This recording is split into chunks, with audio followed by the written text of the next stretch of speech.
विठ्ठलापेक्षा सुद्धा हे संत जास्त श्रेष्ठ असं मानलं जात होतं। ही गोष्ट तुम्ही खरं म्हटली, मी ऐकलो विठ्ठल तर म्हणतच होते, पण संत ज्ञानेश्वर महाराजाचं जे काही वर्ड आहे तुकाराम ते म्हणतच होते। पंजाबी आणि मराठीचं कल्चर याच्यामधला डिफरन्स असेल किंवा साम्य असेल तर मराठी जे लोक आहेत ते खूप प्रेम करणारे आहे की एक शीख माणूस मराठी म्हणत आहे आणि मराठीबद्दल त्याच्या एवढं प्रेम आहे हे बघून लोकांचे कमेंट पण येत होते, मी महाराष्ट्राच्या आणि महाराष्ट्र मजा। कोणी म्हणे बापू म्हटला, कोणी माऊली म्हटला, तर मला पाहून त्यांनाही छान वाटत होता। विठ्ठलाची नावाची गुण जेव्हा येते ना तेव्हा मन एवढा प्रसन्न होते, आपला पूर्ण लक्ष एकदम विठ्ठल जेवढंच जाते।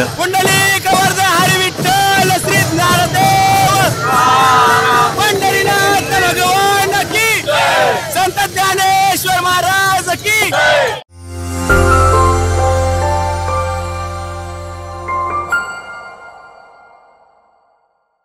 दादा रामकृष्ण हरी। सगळ्यात पहिले जय हिंद, जय महाराष्ट्र आणि रामकृष्ण हरी। आणि तुमच्या टीम बद्दल म्हणजे तुम्ही मला इन्व्हाइट केल्याबद्दल आभार। दादा आत्ताच वारीमध्ये आपलं पहिल्यांदा भेट झाली, तर असा एक विचार आला होता मनात की काहीतरी वेगळं दिसतंय, कारण सध्या महाराष्ट्रामध्ये जो पेटलेला भाषावाद आहे, युपी बिहार असेल किंवा बाहेर जाऊन अजून फक्त युपी बिहारच आपण ट्रेस न करता बाकीच्या गोष्टीला पण आपण घेऊयात की बाकीच्या ठिकाणी सुद्धा थोडस भाषावादाचा प्रॉब्लेम महाराष्ट्रामध्ये राजकारणामध्ये सुद्धा चालू आहे सध्या। त्यामध्ये आपण हा एक पॉडकास्ट करतोय, एक सामाजिक संदेश जाण्यासाठी हा पॉडकास्ट आपल्याला करण्याचं गरजेचं आहे, कारण आत्ताच पार पडलेली पांडुरंगाची वारी दरवर्षीप्रमाणे ही जवळपास 800 ते 1000 वर्षाच्या इतिहास या वारीला आहे। या वारीमध्ये आपली भेट झाली, खूप छान अनुभव होता तो, आणि आपले व्हिडिओज पण ज्यावेळेस आपण शेअर केले सोशल मीडियाला तर त्यावेळेस ज्यावेळेस एक गोष्ट लक्षात आली की भाषावादाच्या बऱ्याचशा गोष्टी आपल्या त्या व्हिडिओला रिलेट करू लागल्यात, की म्हणजे तुम्ही तिथून आलात, तिथून तुम्ही वारी करताय, यावर बऱ्याचशा कॉन्ट्रोवर्सी गोष्टी आपण झाल्यात, आपण ते व्हिडिओच्या माध्यमातून बघणारच आहेत। तर आता त्या सगळ्या गोष्टी आपण बाजूला ठेवून ज्या गोष्टीसाठी आपण इथं आज बसलोय त्या वारीचा अनुभव कसा होता या गोष्टी जाणून घेण्यासाठी आपण आज करतोय सुरुवात। तर तुमचं नाव आमच्या ऑडियन्सला सांगा आणि हे वारीची सुरुवात, तुमची बॅकग्राऊंड काय असेल, त्या गोष्टी कशा कशा होतात, काय विचार करून तुम्ही वारीची सुरुवात? सगळ्यात पहिला मी माझं नाव सांगतो, माझं नाव आहे मनजित सिंग फुल आणि मी राहणारा चंद्रपूरचा आहो। आणि पंढरपूर वारीची कशी सुरुवात झाली, माझ्या मनात कसा आला ते पण मी सांगणार आहो। जसे की 4 वर्ष अगोदर मी ना माझ्या मित्र असं भेटले होते आणि वॉक साठी जात होते आम्ही दररोज, नाही का, तर दररोज वॉक करत करत आमच्यामध्ये एनर्जी वाढत चालली, म्हणजे स्टॅमिना वाढला आमचा। 1 ते 2 तास आम्ही बिना नॉनस्टॉप म्हणजे हार्टबीट नाही वाढत आम्ही वॉक करत होते। आणि तेवढ्यातही मी ना व्हिडिओ पाहिला होता पंढरपूर वारीचा, तर माझ्या मनात आला काऊन नाही पंढरपुरी वारी म्हणजे करायची, नाही का। तर मी ना माझ्या मित्र बोलले की पंढरपूर वारीत जाऊ म्हणे, पण माझ्या मित्राचं तर जमला नाही तसा, माझ्या जमला तर मी आलो पंढरपूर वारीमध्ये। तर कसा होता ज्यावेळेस तुम्ही कल्चर सोडून एका वेगळ्या कल्चरकडे चाललात, तुम्ही सांगितलं की चालत होतात आणि त्याच्यातून तुम्हाला एक असं वाटलं की आपण पंढरपूरची वारी करायला पाहिजे, कारण बरं 800 वर्षापासून 250 किलोमीटरचा प्रवास करून वारकरी दरवर्षी जातात आणि त्यांच्यामध्ये तो उत्साह असतो, तर कसं वेलकम केलं महाराष्ट्राच्या वारकऱ्यांनी तुमचं त्यामध्ये? जेव्हा माझा पहिला दिवस होता, आळंदी पासून पुण्यापर्यंत आपण प्रवास करत होतो 30 किलोमीटरचा, तर म्हणजे एंट्री झाल्याबद्दल लोकांच्या माझ्याकडे प्रेम पहिल्या दिवसापासूनच वाढून गेला, नाही का। खूप चांगल्या पद्धतीने मराठी लोकांनी वेलकम केलं। तर ते म्हणत होते, अरे कोणी म्हणे बापू म्हटला, कोणी माऊली म्हटला, तर मला पाहून त्यांनाही छान वाटत होता आणि याच्यात अंदर येऊन म्हणजे वारीत येऊन मलाही खूप आनंद येत होता। ते माऊली शब्द ज्यावेळेस ऐकला तुम्ही बघितलं असेल की पूर्ण वारीमध्ये लहान मुलगा असो की वयस्कर माणूस असो, प्रत्येकाला प्रत्येक जण एका आपुलकीने माऊली म्हणत होतं, प्रत्येकाला प्रत्येकामध्ये माऊलीचं स्वरूप बघत होतं। ज्यावेळेस तुम्ही हा शब्द पहिल्यांदा ऐकला माऊली, कोणीतरी अचानक मंजित ऐकण्याची सवय आहे, अचानक आपल्याला कोणीतरी माऊली म्हणतंय, हे ज्यावेळेस ऐकलं त्यावेळेस कसा अनुभव होता? जसंच म्हणजे कानात पहिली वेळ माऊली शब्द आला, जसे एक फादर आपले मुलाले कसं बाळ म्हणते तसं मला वाटलं, नाही का, मी एक परिवारामध्ये आलो असं वाटलं माऊली ऐकून। तर तिकडचं सोडून आल्याच्या नंतर असं काही वेगळं वाटलं का याच्यामध्ये की आपलं असं काही घरून निघताना असं काही प्लॅनिंग होती की कसं होईल काय होईल, कारण पहिल्यांदाच ही गोष्ट करतोय. ते 250 किलोमीटरचा जे प्रवास आहे आळंदीपासून पंढरपूरचा, माझ्या दिमाग आणि माझ्या दिल हे म्हणत होता की हे मी करणार असावं, म्हणजे नाही का कम्प्लीट करणार असावं. पण जसं जसं थोडं समोर आपण जात होतो तर थोडी प्रॉब्लेमही आली, पण ते पाय वगैरे दुखत होते माझ्या. पण ते साईडले होऊन जेव्हा विठ्ठलाची नावाची गूंज येत होती त्यानं मला हिंमत येत होता. मी दररोज एक एक टप्पा पार करत होतो. पंजाबी बीट्स, पंजाबीचं ढोल ऐकलेलं आहे, बीट्स पडले म्हणजे माणसाच्या अंगामध्ये रोम मध्ये नाचायला माणूस होतो तसा. तर तसे ज्यावेळेस आळंदी ते पंढरपूरचा प्रवास करत होते तर इथं तर काही पंजाबी बीट्स नव्हते तुम्हाला, टाळ होते, मृदुंग होते आणि प्रत्येकाच्या आवाजातून निघणारा माऊली प्रती असेल, पांडुरंगा प्रती असेल, एक सुंदर असा आवाज कानावर जिकडं जाऊ तिकडं आवाज पडत होता. तर त्याच्यामध्ये काय फरक होता की कसा? त्याच्यात आपण जे बघतो म्हणजे पंजाबी ढोल वगैरे ते लग्नात वाजत राहते, त्याचा अनुभव वेगळा असतो आणि याचा वेगळा आहे. हे एकदम धार्मिक आहे, ते मनापासून प्रसन्नताच येते. विठ्ठलाची नावची गुण जेव्हा येते ना तेव्हा मन एवढा प्रसन्न होते, आपला पूर्ण लक्ष एकदम विठ्ठल जेवढंच जाते असा अनुभव होते. अजून काही गोष्टी अशा की ट्रिप आणि पंढरपूरची वारी, म्हणजे ज्यावेळेस नवीन माणूस असतो ट्रिपसाठी जाण्यासाठीच तो एक वेगळं त्याच्याकडे मोटिवेटेड राहतं, त्याची बॅग पॅकिंग वेगळी असते. तर पंढरपूरची वारी करताना असा ट्रिपचा अनुभव वाटला होता की काय म्हणून वारी करायची? नाही, ट्रिप तर वेगळी झाली. हे माझ्या मनात होता की माहीतच होता वारीत चाललो, हे काही ट्रिप वगैरे नाही आहे. पण का मला बॅग मध्ये ठेवायचं आहे हे प्रश्न बार बार मनात येत होते. कधी मी एक सामान टाकत होतो, कधी काढत होतो. फायनली 2 बॅग म्हणजे तयार झाले. एका बॅगेत मी ना रेनकोट आणि म्हणजे काय म्हणते छत्री वगैरे ठेवला, एका बॅगेत कपडे होते. हे थोडे बहुत कपडे म्हणजे जास्त झाले, पण आता एवढा अनुभव येऊन गेला मी दुसऱ्याला सांगू शकतो नेक्स्ट वारीमध्ये की तुम्हाला का घेऊन जायचं आहे आणि का नाही. काही पाय वगैरे असे काही दुखले? पाय दुखले बी, म्हणजे पायात छाले वगैरे, आता मराठीत काय शब्द आहे, छाले म्हणते का काही वेगळा म्हणते? छाले टाइप मध्ये छाले आले होते, 5-6 छाले माझ्या पायात आले. तेव्हा मी स्टार्टिंग मध्ये जुते लावत होतो आणि सॉक्स होती. पहिलाच दिवस पाऊस आला, मधात थोडा पाऊस येत होता, थांबत होता, तर पाय पूर्ण ओले झाले.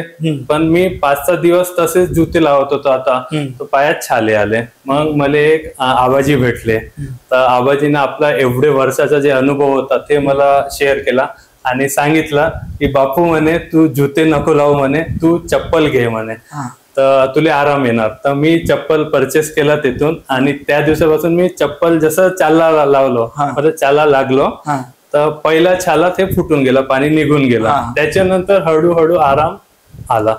तर वारी जायचं असेल तर जुतेपेक्षा आता मला वाटत आहे की चप्पल बेस्ट आहे. आणि ते आबाजी जे सांगितलं आहे ते एकदम खरी गोष्ट आहे. म्हणजे तो त्यांनी अनुभवलेली गोष्ट होती ती तुम्हाला शेअर केली. मला एक सांगा, एका पंजाबी तरुणाने वारीमध्ये सहभागी घेण्याचा निर्णय काय घेतला? का असं वाटलं की तुम्हाला की आपण वारी करायला पाहिजे? मला मनात असं काही पहिले आलं नाही की मी सीख आहो म्हणून वारीत जाऊ म्हणून, नाही का.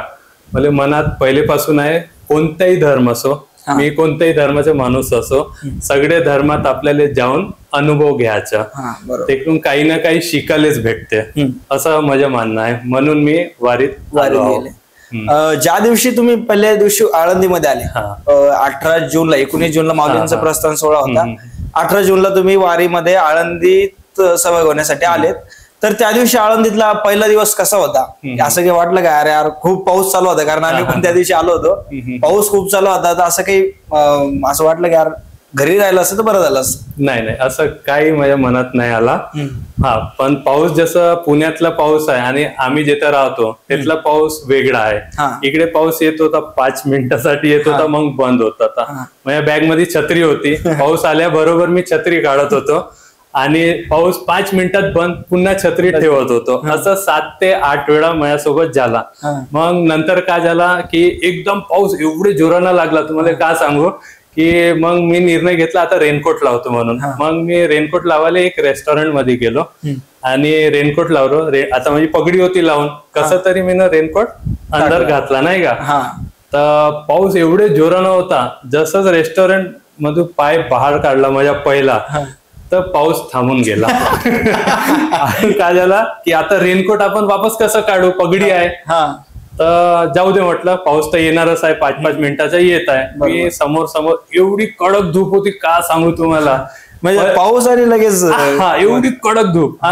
1 तास मी रेनकोट लावून होतो तिथं नाही का. मला गरमी व्हायला लागली. आता एकदम माझ्या सब्र का बांध म्हणते ना, ते संपून गेला नाही का. तर मी एक चायवाला होता तिथं, त्याला म्हटलं हे जे गर्दन मध्ये जे टोपी राहते हे याले काप म्हटलं पहिले, मला याले काढायचं आहे रेनकोटला नाही का. त्यांना ते कापली. आताही नाही निघत होता ते रेनकोट नाही का पगडी पुढे. तर मग इकडून पुन्हा आपण त्याने कैचीने कापला. मग ते जसंच काढला असं राहत आली मला. पण त्याच्यानंतर थोडा चालला का पुन्हा पाऊस आला. तर मग मी छत्रीच घेऊन चालत होतो. म्हणजे पाऊस आणि तुमच्या मागे लोटांगण चालूच ठेवले. कारण मी जिथे राहतो तेथला पाऊस अलग आहे. एक वेळ सुरू झाला तर थांबत नाही लवकर नाही का. पण हे पुण्यातला पाऊस मला एवढा अनुभव नव्हता की थोड्या वेळानं येणार आहे म्हणून नाही का.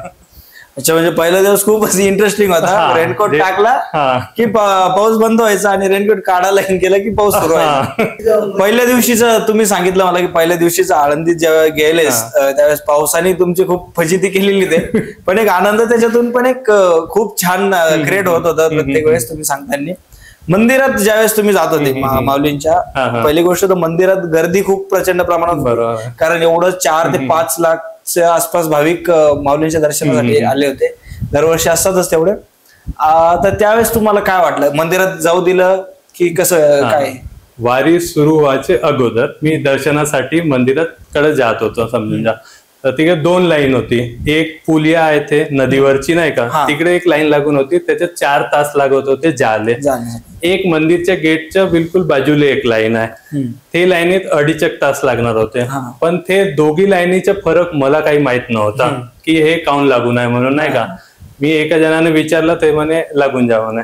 तर मी जसंच लाईनीत लागलो, मी एकदम लास्ट होतो समजून जा. त्याच्यानंतर त्यानं बॅरिगेट लावून टाकलं पोलिसवाल्यांना. त्याच्यानंतर माणसं होते पण एक बॅरिगेट होता नाही का. तर मग ते एक पंडितजी आले तिथून नाही का, सगळ्याला विचारत की तुमच्या जवळ पास आहे का. हे मला पहिले नाही माहित होता की ह्या लाईनीत पास आहे ना त्या लाईनीत नाही आहे म्हणून नाही का. ते पंडितजी जसं एकाला विचारत माझ्याजवळ, मी म्हटलं पास तर नाही आहे माझ्याजवळ. तर बापू म्हणे समोर तुला प्रॉब्लेम येऊ शकते म्हणे, अंदर जाऊ नाही देणार नाही का. तर मी म्हटलं अगर तुम्ही म्हणताय तर मी येथूनच बाहेर होऊन जातो आणि इथूनच हात देवाला जोडतो, कारण अंदर तर जाऊ शकणार नाही नाही का.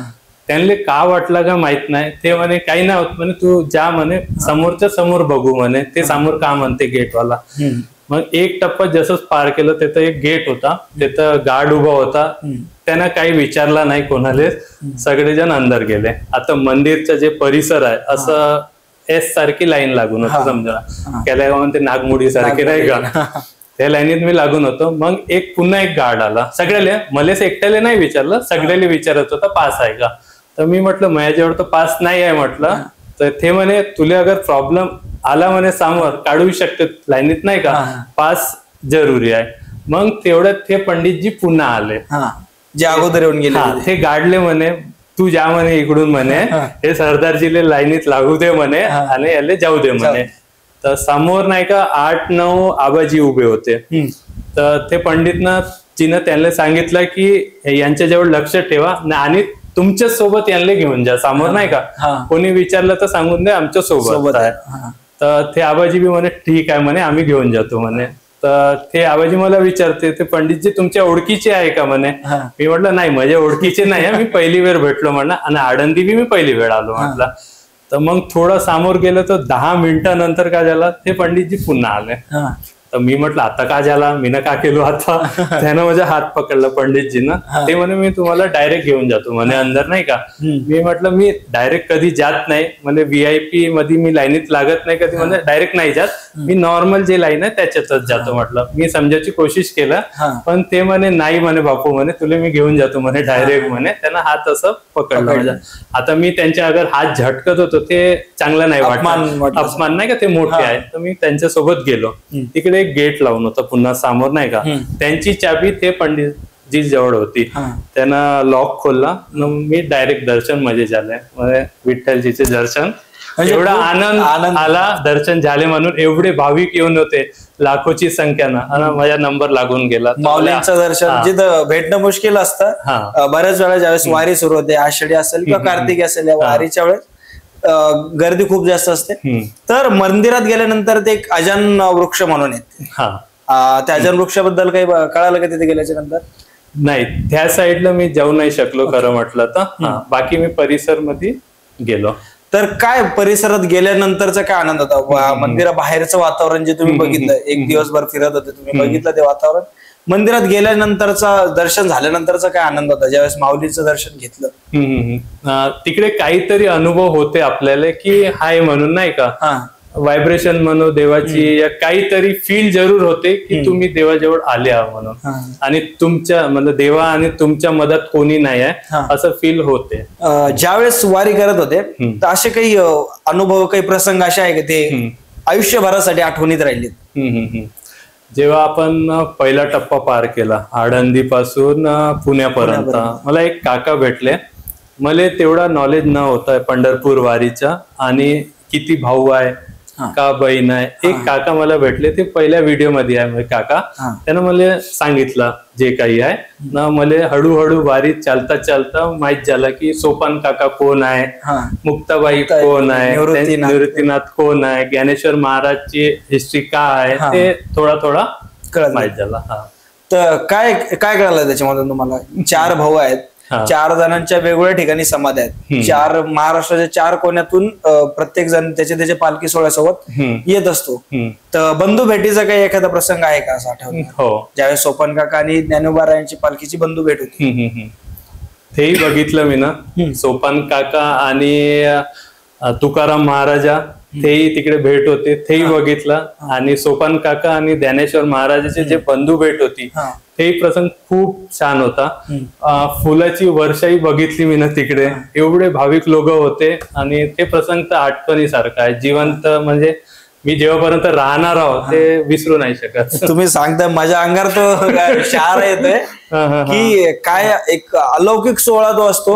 एवढे लोक असतात, 2 भावांच्या भेट एका ठिकाणी येऊन होतात, आणि प्रचंड जनसंख्या तिथे बघण्यासारखी असते. आणि ते पाहण्यासाठी 4-4 तास, 6-6 तास लोक वाट बघत होते. त्याच्यातला मी पण एक भाग आहो. दगडूशेठच्या तिथं आल्याच्या नंतर पुणे ऑलरेडी पब्लिक लोकांनी गजबजलेलं शहर, पुण्यामध्ये कसं सहकार्य झालं तुम्हाला त्या गोष्टीसाठी? पुणे म्हणजे एक पहिले ब्रिज आला होता एक हॉस्पिटल जवळ, संजीवनी हॉस्पिटल, तिकडेही नाही का ते पालखी भेटली होती. देहूवरून जे पालखी निघतात तुकाराम महाराजांची, आणि आळंदी पासून ज्ञानेश्वर महाराजांची, ते जेव्हा भेट होत होती ते माझ्या समोरच्याच प्रसंग आहे. ते एकदम वेगळाच एनर्जी देत होता की जे पालखी वेगवेगळ्या ठिकाणातून निघत आहे, ते पालखी एकासोबत कसं भेटली, नाही का. मग लोकांनी सांगितलं मला की इकडे भेटते, मग नेक्स्ट दिवस पुन्हा ते अलग होते, मग समोर पुन्हा भेटणार आहे. ते त्या दिवशीची मी वाट बघत होतो की ते पुन्हा कसं भेटणार आहे म्हणून. काय वाटलं ज्यावेळेस ज्ञानेश्वर महाराजांची, तुकाराम महाराजांची पालखीची भेट होते?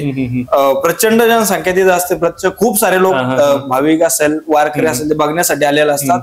आणि तुम्ही या गोष्टी फक्त ऐकलेल्या असतात, नॉर्मल 2 लोक भेटताय, ठीक आहे, आज आपण भेटलो, काहीतरी फक्त एक नॉर्मल गोष्ट आहे.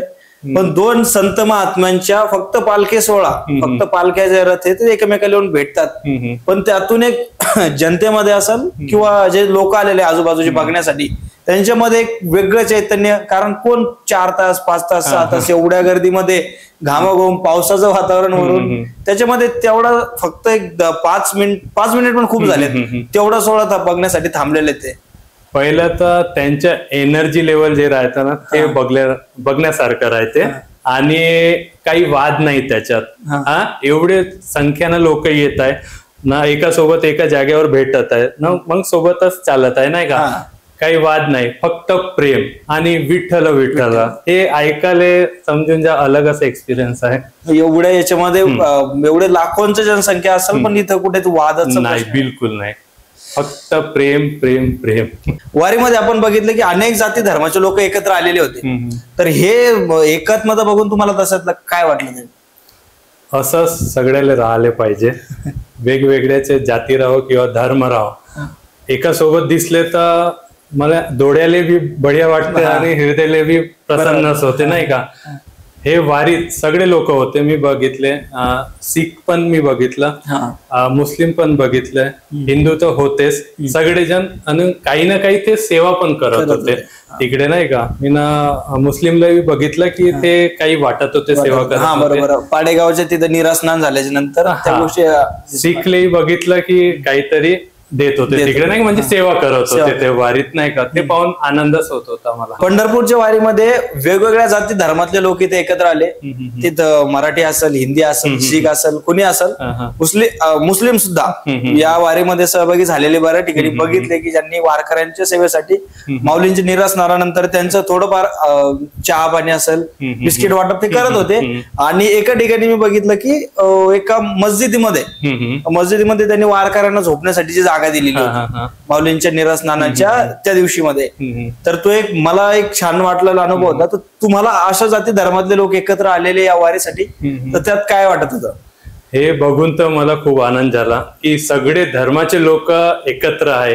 जे आपण पुस्तकात वाचत होतो, हिंदू मुस्लिम सिख ईसाई ये है भाई भाई, ते हे पंढरपूर वारीमध्ये पाहून मन प्रसन्न झाला होता. म्हणजे पांडुरंगाने एकत्र या सगळ्या गोष्टी घडवून आणल्या. पांडुरंगाशी जी पहिली भेट झालेली होती ती काय होती? म्हणजे ज्यावेळेस घरून निघताना पांडुरंगाबद्दलचं मत आणि वारी केल्यानंतरचं पांडुरंगाबद्दलचं मत, हे काय होतं तुमचं त्याच्यामध्ये? पहिले जे मला माहित होता ते थोडस म्हणजे 20% माहित होता.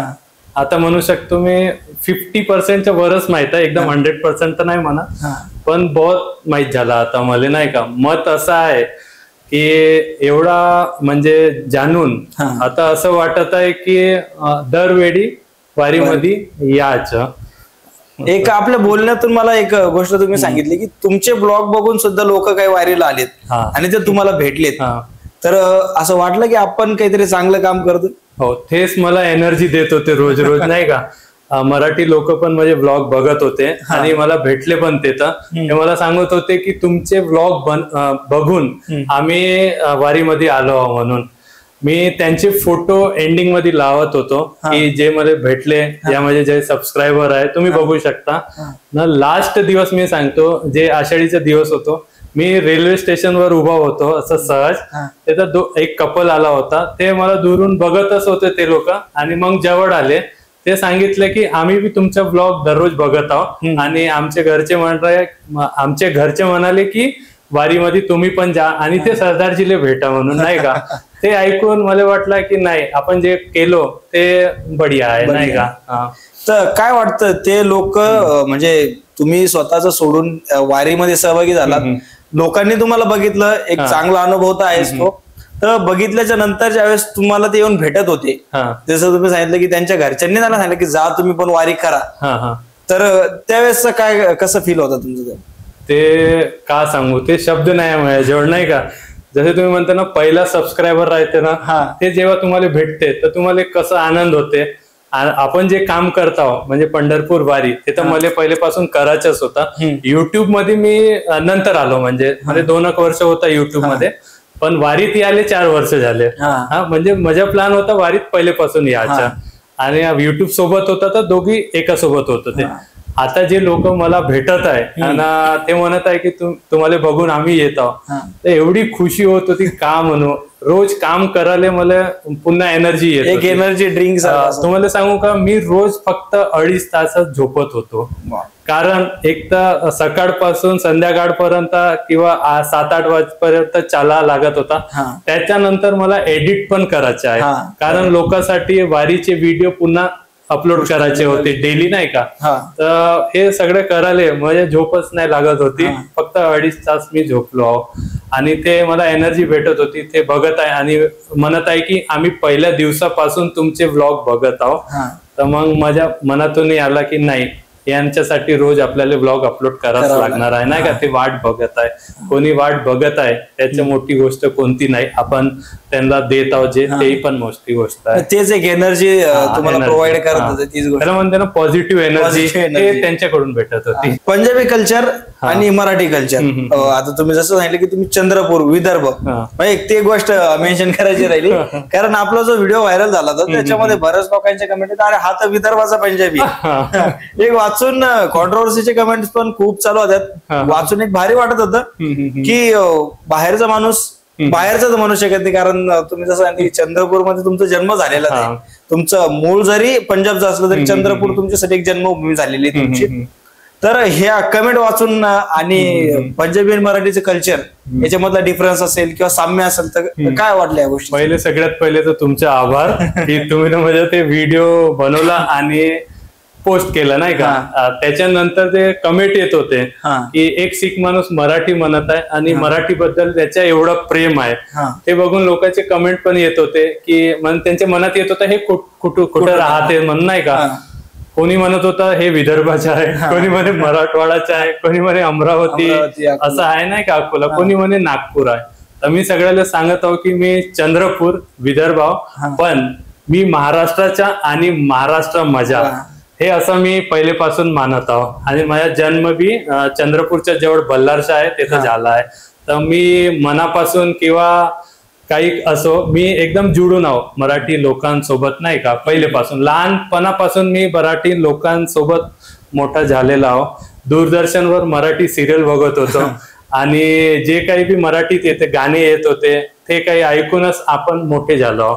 म्हणजे अंगात तुम्ही म्हणू शकता, या ब्लड मध्ये म्हणू शकता की मराठी बहुतेक आहे म्हणून नाही का. आणि मला गर्व आहे आपल्या महाराष्ट्रावर. सध्याचा जो भाषावाद सुरू आहे, मराठी हिंदी असेल किंवा दुसऱ्या भाषांसोबत महाराष्ट्रात मराठीच बोलले जायला पाहिजे असं काही नाही. विविधतेने नटलेले महाराष्ट्र राज्य याचे हे महाराष्ट्र राज्य सगळ्यांना सामावून घेतं. मराठी असेल, हिंदी असेल, प्रत्येक भाषिक असेल, प्रत्येक धर्मातला माणूस असेल, सगळ्यांना सामावून घेणारं हे महाराष्ट्र राज्य आहे. तर या भाषावादाविषयी काही तुमचे काय असे हे आहे का की वारीमध्ये असं काही प्रॉब्लेम आला भाषावादाचा की नाही यार शीख येत काही थोडस वेगळा प्रॉब्लेम होते, हिंदी भाषिक आहे थोडासा काही वेगळा इश्यू येतोय, तर हे चाललेलं राजकारण आणि त्याचं वारीमधलं जे तफावत होती की जिथं मराठी हिंदीचं या गोष्टीचं काही वादावाद असा काही एक्सपिरियन्स आहे का? पंढरपूर वारीमध्ये असं तर काही झालं नाही. कारण जेवढे लोक चालते वारीमध्ये ते सगळे वारकरी आहे. त्याच्या काही जात नाही, काही धर्म नाही. कोणी तिकडे तुम्हाला काही विचारणार नाही की तुम्ही कोणत्या धर्मचे आहे. सगळे वारकरी आहे आणि हे मी मानून चालत होतो की मी पण एक वारकरी आहो. तर असं काही वाद झाला नाही आहे माझ्यासोबत. तर आणि हे जे महाराष्ट्र थोडं चालू आहे, मी एवढा मोठा तर नाही आहे, माझा एक्सपिरियन्स तेवढा आहे नाही, पण मी या गोष्टीवर थोडं बहुत म्हणू शकतो की मराठी जे लोक आहे ते खूप प्रेम करणारे आहे. आणि कोणतीही भाषा असो, कोणत्याही राज्यातली असो, अगर तुम्ही शिकत आहे ते भाषा त्याचं काही नुकसान नाही आहे. कधी शिकल्यावर काही नुकसान नाही होत. तर ज्याच्यात काही नुकसान नाही आहे ते भाषा शिकायला का होते आहे का नाही. शिकल्यावर तुम्हाला त्यांच्या म्हणजे तुम्ही त्यांच्या कल्चर सोबत जोडू शकता आणि त्यांच्या हिस्ट्री पण जाणू शकता. आणि तुम्ही लोक मतलब सगळे लोक तुम्हाला प्रेमच करणार. आता मी मराठी बोलत आहो तर कोणी माझ्यावर राग थोडी करताय, सगळे चांगल्यानंच भेटत आहे, गडे मिळून भेटता. तर मराठी शिकण्यानं काही बुराई काही नाही, सगळ्याला शिकलीच पाहिजे असं माझ्या हे मत आहे. बाकीच्या अलग अलग असत पण माझ्या जे मत आहे मी समोर मांडलो. म्हणजे जर इथं राहता येतं असं गरजेचं नाहीये, पण भाषा म्हणून शिकायला पाहिजे. कल्चर समजण्यासाठी फक्त व्यावसायिक म्हणून आलं तर व्यावसायिक नाही, कल्चर म्हणून असेल त्या गोष्टीची. कारण प्रत्येक भाषेमध्ये एक वेगवेगळी गोडी असते. आता जर महाराष्ट्रात जर विचार केला तर विदर्भाची मराठी वेगळी, खानदेशी मराठी वेगळी, मराठवाड्याची वेगळी. जसं आपलं याच्यावर कॉन्ट्रोवर्सी चालू होती आपल्या व्हिडिओवरच्या रीलवर की हा तर विदर्भाचा मराठी दिसतोय, हा तर नागपूरचा मराठी दिसतोय किंवा नागपूरचा पंजाबी हा दिसतोय. तर तसं काही आहे का? नाही, तसं तर नाही. मला एवढं वाटतं की सगळ्याले जे राज्यात राहते आणि तुम्हाला काही वर्ष होत आहे तर शिकले पाहिजे नाही का, थोडे ना थोडे. अगर कोणी तुम्हाला येऊन विचारत आहे की मराठी म्हणजे बोल म्हणून, तर उलटा जवाब नाही द्यायला पाहिजे. त्यांना म्हणायचं की आम्ही शिकत आहोत म्हणून, आणि शिकायला पाहिजे. कारण तुम्हाला प्रेमच भेटणार आहे शिकल्यानंतर नाही का, कोणी तुम्हाला सोबत वाद नाही करणार आहे. आजपर्यंत मराठी माणसाला द्वेषाने नाही, सगळ्यांना मराठी माणूस एवढे छान आहे, ते का म्हणते त्याला वर्ड नाही आहेत, अपनाने के लिए बने हुए आहे. एवढं प्रेम करणार तुम्हाला की तुम्ही, जसे माझा जन्म इथला आहे ना, आता मला असं वाटत नाही की मी कुठं जाऊन पुन्हा राहू. मला इथंच राहायचं आहे. आणि माझी इच्छा आहे की जेव्हा मी आपली आखरी समय म्हणजे जेव्हा होणार नाही का, तेव्हा जे मला जाणणार आहे जसं नाही का, ते महाराष्ट्राची धर्तीवरच झाला पाहिजे. अगर पूर्ण दुनियात कुठेही मी आखरी समय गेला तरी माझी जे माती आहे ते यामध्ये जाणणार आहे, ते महाराष्ट्रातच झाला पाहिजे. कारण मला महाराष्ट्रात म्हणजे गर्व महसूस होते. पुढचा अजून एक प्रश्न असा आहे की देव प्रत्येक ठिकाणी आहेत. जसं आपण केदारनाथला जात असेल किंवा महादेवाच्या गोष्टी असतील, महादेवाच्या ठिकाणी जाताना आपण हर हर महादेवची गर्जना करत जातो, बरोबर. दुसऱ्या ठिकाणी एखाद्या जगन्नाथला तिथे गेल्याच्या नंतर जगन्नाथपुरीला जय जगन्नाथ ह्या गोष्टीचा जय घोष सुरू असतो, आणि तो एक चांगलीच गोष्ट आहे, तो असणं गरजेचं आहे. कारण ते एक एनर्जी क्रिएट करतं माणसामध्ये, वाईब्स क्रिएट करतं.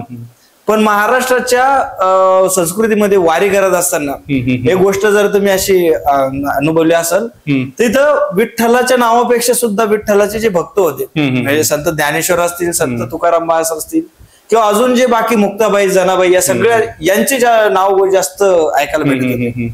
विठ्ठलापेक्षा सुद्धा हे संत जास्त श्रेष्ठ असं मानलं जात होतं. तर तुम्हाला त्याबद्दल काय वाटलं? ही गोष्ट तुम्ही खरं म्हटली. मी ऐकलो विठ्ठल विठ्ठल तर म्हणतच होते, पण संत ज्ञानेश्वर महाराजाचा जे काही वर्ड आहे, ज्ञानोबा तुकाराम, ते म्हणतच होते नाही का, ते जास्त बोलत होते ना. थोडा वेळ असा झाला की त्यांच्यासोबत मी बोलायला लागलो ते वर्ड नाही का, मला नाही माहित होते तेवढा काही, पण जेव्हा म्हणत होतं तेव्हा चांगलाच वाटत होता.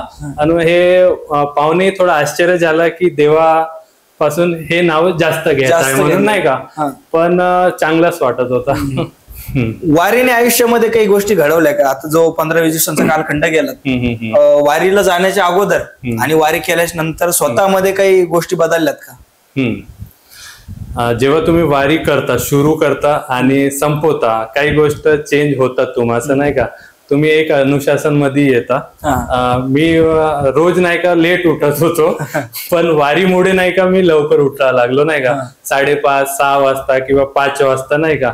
आणि जेव्हा वारी करत होतो थकवा पण येत होता ना, आपोआप रात्री झोप लागत होती. अगर वारी नाही केलं तर आपण मोबाईल मध्ये दिवसभर रात्रभर तेच राहतो नाही का, हे नुकसानच आहे. पण हे वारी केला आणि देवाकडे गेला तर फायदाच झाला मला, असं आहे. म्हणजे एक अनुशासन, शिस्त लागली, सवय लागली अंगाला. माणसाच्या मनामध्ये बऱ्याचशा गोष्टी, प्रश्न निर्माण होत असतात, चालूच असतात. वारीमध्ये एखाद्या दिवशी असा काही प्रसंग घडला का स्वतःची स्वतःला भेट झाली, म्हणजे बाहेरच्या दुनियाला विसरून, आवाज एवढा तर बाहेरचा चालू आहे, पण मनात एकदम अशी शांतता क्रिएट झाली आणि स्वतःशी स्वतःचा संवाद झाला. हो, होते मदत तसंही होते आपल्याला नाही का. जेव्हा आपण चालत चालत थकून जातो, एका जागेवर बसतो, तेव्हा असं फील होते की आपण काही गोष्ट आपल्या सोबतच बोलत आहोत आणि काही बद्दल आणायचे आहे असं बोलत राहतो आपण आपल्या सोबत. आणि एक गोष्टही आहे की आपलं लक्षही देवाकडं राहते नाही का, तेही एक मला अनुभव झालेला आहे. म्हणजे एवढे लोक आहे पण आपल्याला फक्त देवावर. वारी करत असताना बरेच लोक तुम्हाला भेटलेत, वेगवेगळ्या ठिकाणचे होते. चांगल्या पद्धतीने तुम्ही जसं सांगितलं, वेलकम सुद्धा तुमचं वारकऱ्यांनी सगळ्यांनी केलंय. काही प्रॉब्लेम असेल वगैरे या गोष्टी तुम्हाला चांगल्या पद्धतीने विचारत होते सगळे वारकरी.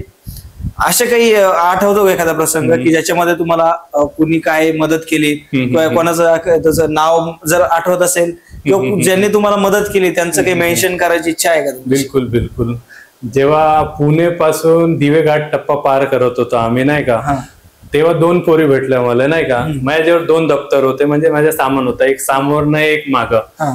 ते दोघांना बघितले आणि ते विचारायला आले की अगर तुम्हाला हे भार होत असेल ते आम्हाला देऊन द्या, आम्ही घालून ते चालणार. ते ऐकून मला एवढं बढिया वाटला की आपण हेल्प मागतही नाही आहोत तरी आपल्याला मदतीचे जे हात आहे ते इकडे तिकडे आपल्या जवळच आहे नाही का.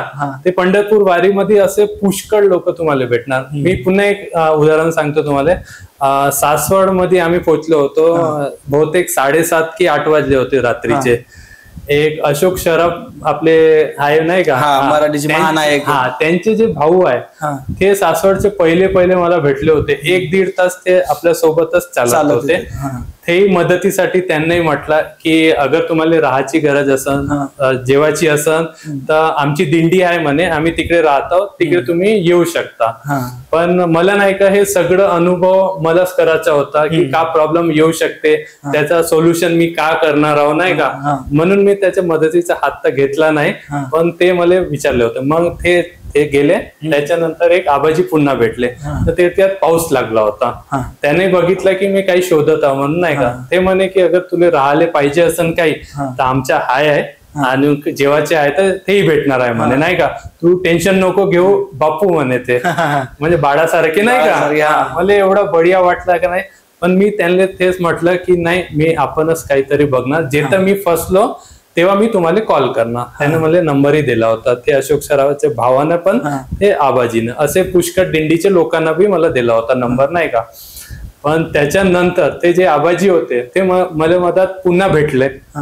त्याच्यानंतर ते एंडिंग मध्ये मला स्टेशनवर सोडायलाही आले. तुम्हाला सांगू का किती मोठी गोष्ट आहे. त्यांच्या कनेक्शन मतलब जुडून गेला. ते शायद हे पॉडकास्ट बघणार.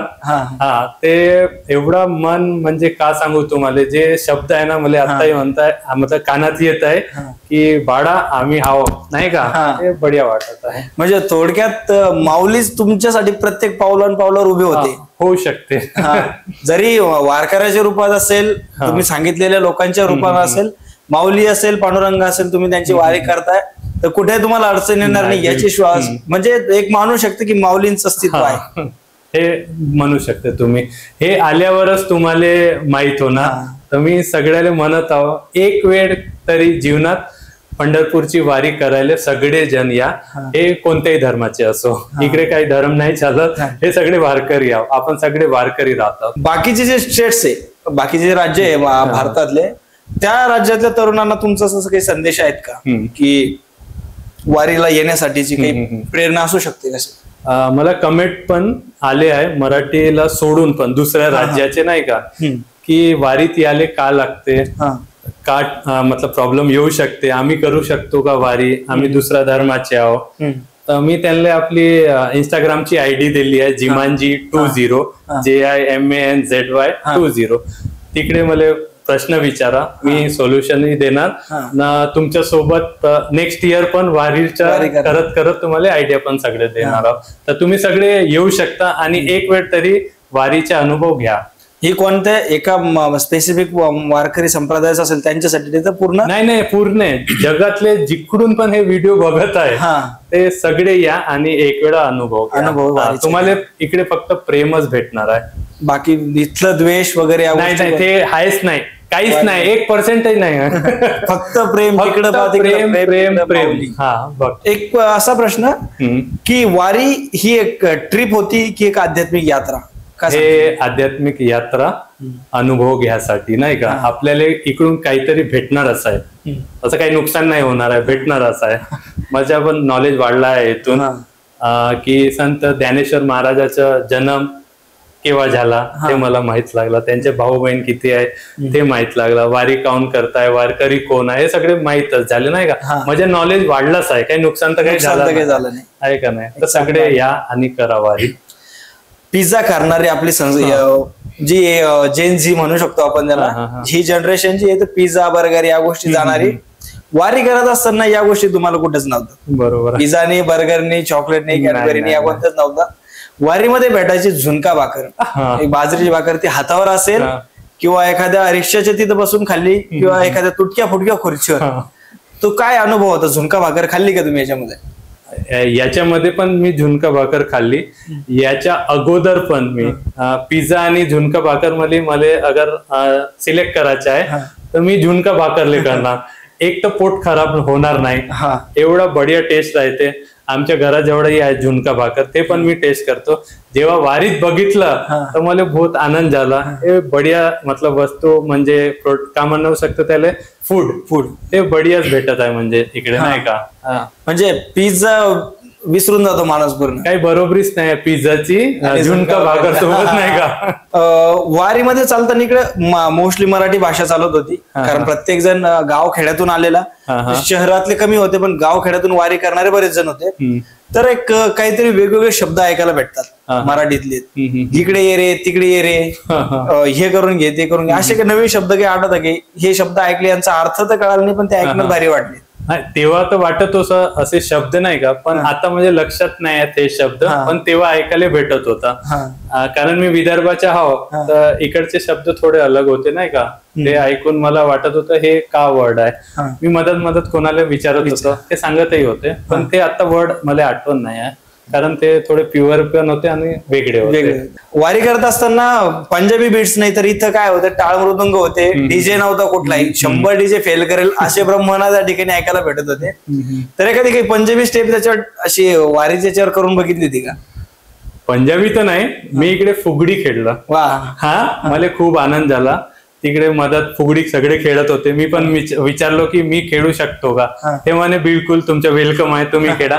म्हणजे व्हिडिओ मध्ये तुम्ही बघू शकता. म्हणजे जसं युट्यूबवर चॅनल आहे त्याचं नाव जिमांजी आहे, तुम्ही सगळे सबस्क्राईब करा, तर तिकडे बघा. मी फुगडी खेळलो आहोत तिकडे. तर काय आनंद होता फुगडी खेळायला? एक अलगच आनंद आहे, असा आनंद कुठं भेटू शकत नाही. नाचण्यापेक्षा सुद्धा फुगडीचा आनंद, बाकी जे लोक दुसऱ्या प्रकारना नाचतही होते ते पण मी अनुभव घेतला आहे तिकडे, तर मला तर खूप आनंद आला. आता पंजाबी वारकरी म्हटलं तर चालेल का तुम्हाला? काही प्रॉब्लेम नाही.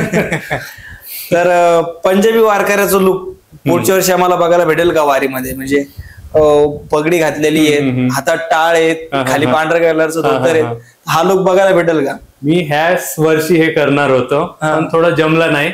कारण मधात जे मला मित्र भेटले होते, सोबत तर पहिलेपासून नाही होते, पण मधात मित्र बनत जाते नाही का. बरोबर. एक सचिन नावाचा होता आणि एक गणेश नावाचा. आम्ही तिघाचा प्लॅन होता, ते तुम्ही जे पोशाख म्हणत आहे ना ते घालणार, पण गणेशला थोडं काम आलं ते मधातून गेला. अजून सचिन लवकर चालला गेला आषाढीच्या दिवशी नाही का. सकाळी आषाढीच्या दिवशी मी ते पूर्ण पोशाख माझा मन होता ते घालायचं नाही का, पण जे इकडे टिक्का लावते नाही का ते मी दररोज लावत होतो. टिक्क्याच्या बिना मलाच आवडत नव्हता वारीत चालाले नाही का. रिकामा असल्यासारखं मी शोधत होतो ते टिक्क्यावाला कुठं आहे. पहिल्या दिवशी ते टिक्क्यावाला ना आपणच आला, त्या व्हिडिओ मध्ये मी दाखवला, त्यानं लावला, मला खूप आनंद झाला. आणि त्याच्यानंतर मी दररोज शोधत होतो ते कुठं आहे म्हणून नाही का. ते भेटल्यावरच मी आपला ब्लॉग सुरू करत होतो. एखादी वेळ होत असेल पहिले सुरू झाला, पण जास्त दिवस तुम्ही बघणार की माझ्या इकडे टिक्का लावूनच आहे. रिंगणाचा काही असा अनुभव होता का? रिंगणाच्या वेळेस खूप सारे कॅमेरेवाले, ब्लॉग्स वाले, प्रत्येक न्यूज वाले पण तिथे बरेच होते. रिंगणाच्या वेळेस असे काही धावपळ वगैरे काही झाली होती की त्याच्यामध्ये? नाही, धावपळ तर काहीच नाही झाली. अजून रिंगणचं जे क्रेज आहे ते लास्टचं जे वाखरीचं रिंगण होता ना, रिंगण तर पुष्कळ झाले ते, पण वाखरीचं जे रिंगण होता ते म्हणजे 40 लाखच्या पेक्षा वारकरी लोक इकडे तिकडे जवळ सगळे रिंगण मध्ये पण होते नाही का बघायला. त्या दिवशी एक झाला की एवढे जोरानं पाऊस आला, एवढे जोरानं तुम्हाला काय म्हटलं, पण ते रिंगणचे आजूबाजूला जे बसून होते एक काही जण टिकून हल्ला नाही. अजून ते पाऊस नंतर म्हणजे 2 तास पुन्हा नंतर ते रिंगण सुरू होणार होता. मी पण छत्री घेऊन बसून होतो तिकडे, पण मी पण हल्लो नाही आणि बाकी जे लोक होते तेही नाही हल्ले. पण क्रेज समजू शकता तुम्ही रिंगणच्या कसा आहे. आणि रिंगण मध्ये एक फॅमिली आहे, मी व्हिडिओ मध्ये दाखवली आहे, ते पण एवढे छान होते. ते त्यांची पोरगी म्हणजे ते काकांना बघत होते, म्हणजे पूर्ण फॅमिली व्हिडिओ बघत होते. तर मी बंधू भेट झाली होती ना तिकडे, मी उभा होता, तर ते काकाने आपली पोरीला पाठवला तिकडे की ते सरदारजी सोबत तुम्ही बोला म्हणून नाही का, की आपण सांगत आले की आपण रोज बघत आहोत. ते जेव्हा मला भेटले ना ते त्याच्यातूनही मला पुष्कळ एनर्जी आली. ते पॉझिटिव्ह वाईब वाले होते, ते पूर्ण फॅमिली नाही का. ते 3 वेळा भेटले, एक वेळा बंधू भेटवर भेटले, त्याच्यानंतर वाखरीमध्ये रिंगण मध्ये भेटले, त्याच्यानंतर आषाढीच्या दिवस पण भेटले. तुम्ही बघा नक्की, ते बहुत पॉझिटिव्ह वाईब वाली पूर्ण फॅमिली आहे. तर आता बऱ्याच वेळानंतर आता शेवटचा प्रश्न माझा एक जनतेसाठी आणि तुमच्या थ्रू जनतेला विचारायचा प्रश्न माझा, की महाराष्ट्रात पेटत असलेला भाषावाद, त्यात झालेली वारी जो आपण कव्हर केली ते, त्याच्यानंतर तुम्हाला वारीतले आलेले अनुभव, या सगळ्या गोष्टी आपण याच्यामध्ये बघितल्या. तर भाषावाद वगळून कुठेतरी वारीचं महत्व असेल, तरुणांना या वारीमध्ये घेऊन येण्याचा प्रयत्न असेल. कारण जुने जे लोक आहेत त्यांनी तर वारीचं महत्व आजपर्यंत आपण ठेवलं ते. आता आपल्या पिढीचं काम आहे की ते महत्व जगापर्यंत पोहोचवायचं. तर तरुणांना याच्याकडे कसं तुम्ही अट्रॅक्शन करसाल आणि ते भाषावादावर काय सांगशाल? सगळ्यात पहिले मी सांगू, जे 700-800 वर्षापासून जे सुरू आहे वारी नाही का, इकडे एवढी फॅमिली आहे, ते पिढी दर पिढी ते तर समोर घेऊनच चाललंय. पण आपलंही कर्तव्य आहे, जे लोकांना वारीबद्दल काही माहित नाही त्यांच्या जवळपर्यंत हे मेसेज गेला पाहिजे ना. ते एक वेळ तरी अनुभव करायला अगर आले तर समजून जा की पिढी दर पिढी हे समोर आपोआप जाणारच आहे. आणि जे भाषावाद सुरू आहे ते मी एकच गोष्ट म्हणतो, भाषा शिकल्यानं काही नुकसान नाही आहे, त्याच्या फायदाच आहे आणि तुम्हाला प्रेमच भेटणार आहे. तर शिकून घ्या भाषा, काही प्रॉब्लेम नाही आहे. एखादी पंजाबी मध्ये एखाद्या वारीमध्ये काही बोलले होते का तुम्ही? तसे वाहेगुरु जी दा खालसा, वाहेगुरु जी दी फतेह मी असं म्हणतच होतो. आणि विठ्ठल विठ्ठलही म्हणत होतो आणि माऊली माऊली करत होतो. म्हणजे प्रेम भेटत चाललं होतं, तुम्ही ते प्रेम घेत चाललं होतं. बिलकुल. वारीचा अनुभव आपण आता पॉडकास्टच्या माध्यमातून तुमच्याकडून ऐकला. खूप छान भारी भारी गोष्टी वाटल्या. अनेक भेटलेले लोक असतील त्यांच्याकडून ऐकलेले एक्सपिरियन्स, तुम्हाला स्टेशन पर्यंत सोडण्यासाठी आलेले लोक, बऱ्याच गोष्टी तुम्ही सांगितल्यात. आता वारी नंतर पुढचा काय प्लॅनिंग आहे करण्यासाठी? माझे जे प्लॅन आहे मी तुम्हाला सांगणार आहोत की छत्रपती शिवाजी महाराज हे माझे आदर्श आहे आणि यांचे जे गड किल्ले आहेत ते मी एक एक करके कव्हर करणार आहोत. तर तुम्ही नक्की बघा हे व्लॉग जे समोर येणार आहे. आणि जय हिंद, जय महाराष्ट्र, विठ्ठल विठ्ठल, रामकृष्ण हरी.